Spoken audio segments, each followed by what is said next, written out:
Guys, welcome dito sa trabaho natin na solar installation. Yan. Okay. Tapos na po namin install yung 5 solar panel na rated ng 550 watts. At meron pang 5.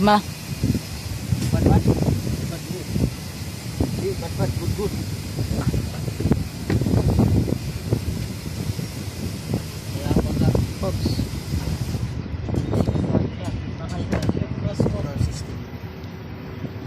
Yan yung forma dito sa taas, guys. Naka-incline po siya.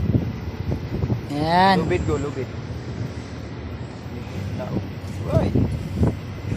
Yan, guys.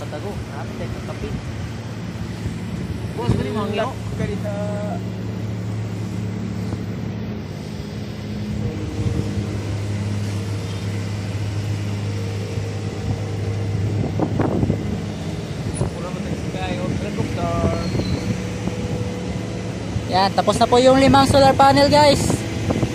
Kulang lang po ng 5 sa baba para maging isang set.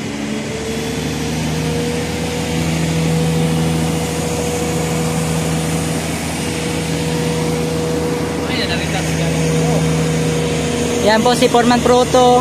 Yan, mga pinakamagaling natin na electrician.